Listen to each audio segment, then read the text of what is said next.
नमस्कार, अपना उत्तराखंड में आप सभी का स्वागत है। मैं हूं नीलू और अब शुरुआत करते हैं खबरों की। तो केदारनाथ से बड़ी खबर, जहां पर एक बड़ा हादसा होने से टल गया।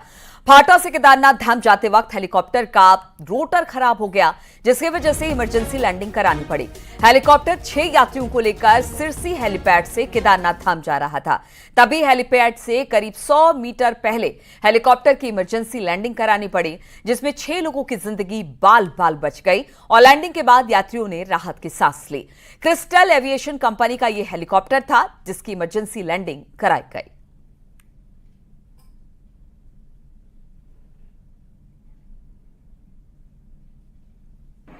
आज सुबह क्रिस्टल कंपनी ने सिरसी से उड़ान भरी थी। उड़ान भरने के बाद उसको केदारनाथ धाम पहुंचना था। धाम पहुंचने के बिल्कुल कुछ दूरी पर ही उस तकनीकी खराबी के कारण इसे इमरजेंसी लैंडिंग करनी पड़ी, जिसमें कि 6 लोग सवार थे और एक पायलट है, और जो कि सभी सुरक्षित हैं। और बातचीत करने के लिए संदीप प्रसाद इस वक्त फोनलाइन पर हमारे साथ जुड़ गए हैं।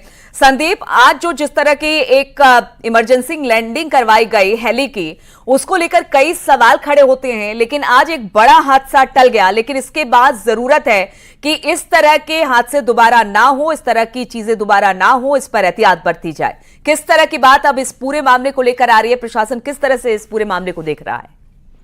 जी बिल्कुल, आपको बता दूं कि जिस तरह सुबह आज घटना हुई है हेली इमरजेंसी लैंडिंग की, उसके बाद कहीं ना कहीं एक बड़ा सवाल अब खड़ा हो गया कि आगे जो यात्रा चलेगी केदारनाथ की और लगातार जो हेली सेवाएं चलेगी, उनके सुरक्षा मानकों को और खासकर यात्री की, श्रद्धालुओं की, उनकी सुरक्षा के लिए कौन जिम्मेदार होगा। क्योंकि हेली कंपनी की जिस तरीके से आज उनकी तकनीकी दिक्कतें हेली में आ गई और उसके बाद इमरजेंसी लैंडिंग, तो कहीं ना कहीं बड़ी लापरवाही देखी गई है। और जिस तरीके से अभी आपने सुना कि यहाँ पर जो डिजास्टर ऑफिसर हैं दुर्गा के, उनका भी कहना है कि 6 से 7 लोग उसमें थे।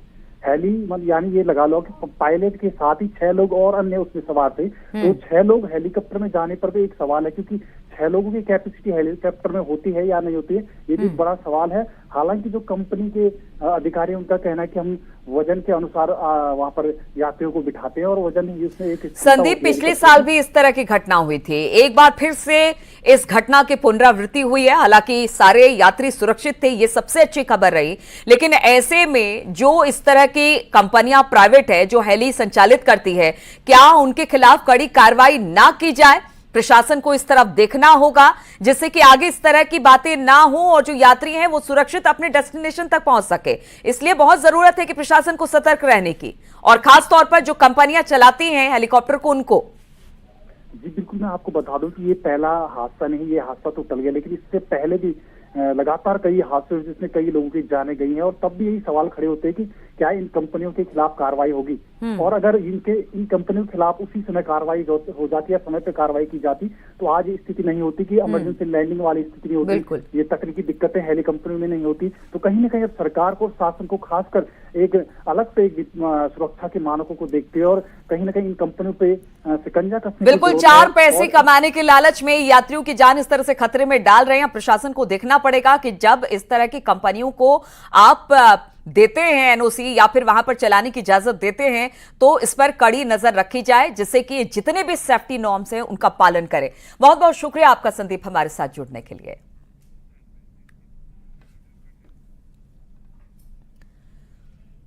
और चमोली के गोविंद घाट से हेमकुंड साहिब के लिए सिख श्रद्धालुओं का पहला जत्था आज रवाना कर दिया गया। आज ये जत्था घांघरिया के लिए रवाना हुआ, जो कल सुबह 6:30 बजे घांघरिया से हेमकुंड के लिए रवाना होगा। 5 प्यारों की अगुवाई में रवाना हुए जत्थे में 2000 से ज्यादा श्रद्धालु हैं। कल सुबह 10 बजे हेमकुंड साहिब के कपाट श्रद्धालु के लिए खोल दिए जाएंगे। वहीं हेमकुंड साहिब गुरुद्वारे में भी मोबाइल फोन बैन रहेंगे। धाम के 50 मीटर के दायरे में फोटो वीडियो शूट करने पर पाबंदी रहेगी, जैसा कि 4 धाम में प्रशासन के नियम के अनुसार घोषित किया गया है।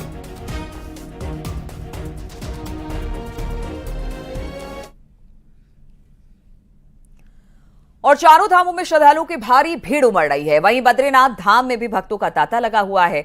बद्रीनाथ में प्रशासन ने रील बनाने वाले 37 लोगों के चालान काटे।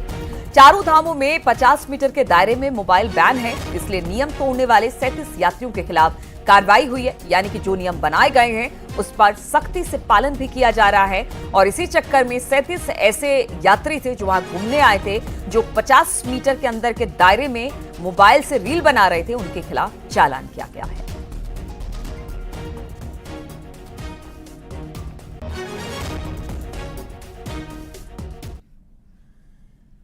गंगोत्री और यमुनोत्री धाम में पिछले 14 दिनों में रिकॉर्ड 3,40,000 से ज्यादा यात्री दर्शन कर चुके हैं। जिले में 4 धाम यात्रा सुचारू और सुव्यवस्थित रूप से चले, जिसको लेकर डीएम और एसपी लगातार यात्रा पड़ाव का दौरा भी कर रहे हैं। वहीं डीएम ने हर्षिल में अधिकारियों की बैठक को लेकर यात्रा से जुड़े इंतजामों को चाक चौबंद बनाए रखने के भी निर्देश दिए हैं। आपको बता दें कि सीएम पुष्कर सिंह धामी के सख्त निर्देश के बाद सभी अधिकारी यात्रा रूट का निरीक्षण कर रहे हैं।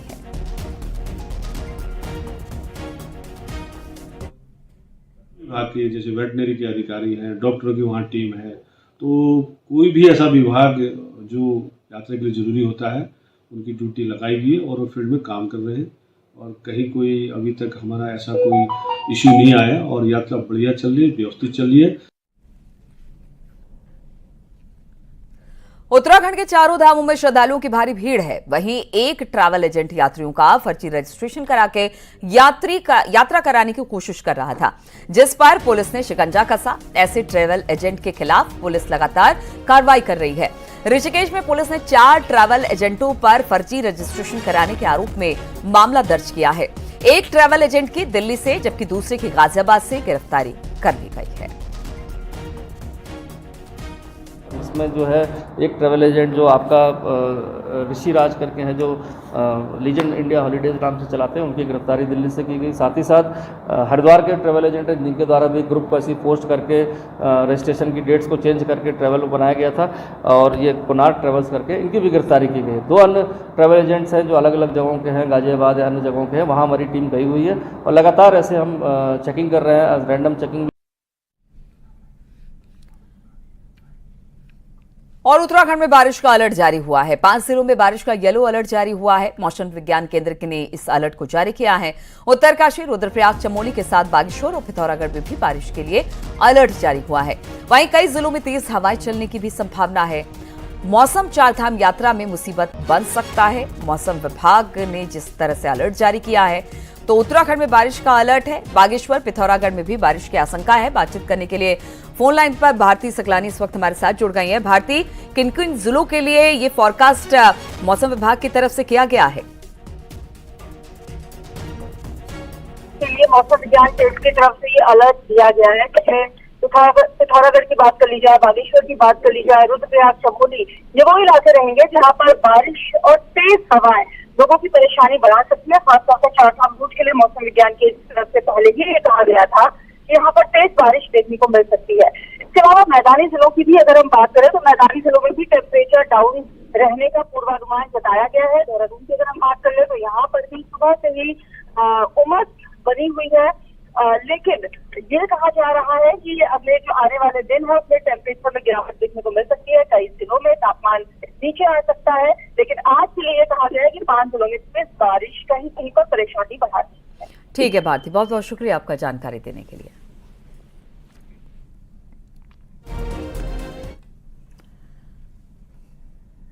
और देहरादून में पुलिस और बदमाशों के बीच मुठभेड़ हुई। चेकिंग के दौरान ये मुठभेड़ बताई जा रही है। बदमाशों ने पुलिस पर फायरिंग की। जवाबी कार्रवाई में 2 बदमाश पुलिस की गोली का निशाना बने। मोहम्मद फैसल सुल्तान घायल हुए हैं, जबकि एक आरोपी असलम को पुलिस ने अरेस्ट किया है। पुलिस के मुताबिक सभी आरोपी यूपी बिजनौर के रहने वाले हैं। देहरादून गोकशी के इरादे से आए थे, तभी पुलिस के प्रेमनगर के मिट्टी बेरी स्थित टी स्टेट में इनके साथ मुठभेड़ हुई, जिसमें 2 बदमाश घायल हुए जबकि एक की गिरफ्तारी हुई।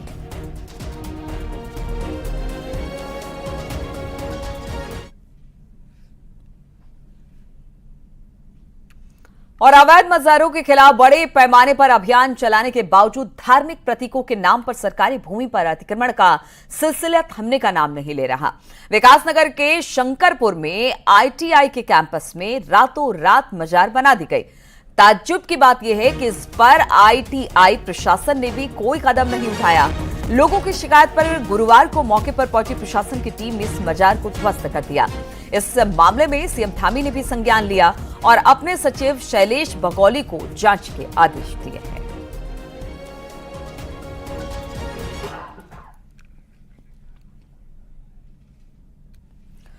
और चुनाव नतीजों का इंतजार खत्म होने वाला है। अब प्रचार भी आखिरी दौर में पहुंच चुका है। आखिरी दौर में हिमाचल और पंजाब में भी वोटिंग होगी। यहां प्रचार में उत्तराखंड के नेता भी पहुंच चुके हैं। कांग्रेस का कहना है कि प्रचार छोड़कर बीजेपी नेताओं को वहां पर दोनों राज्य सरकारों का काम देखना चाहिए, क्योंकि नतीजे तय हैं।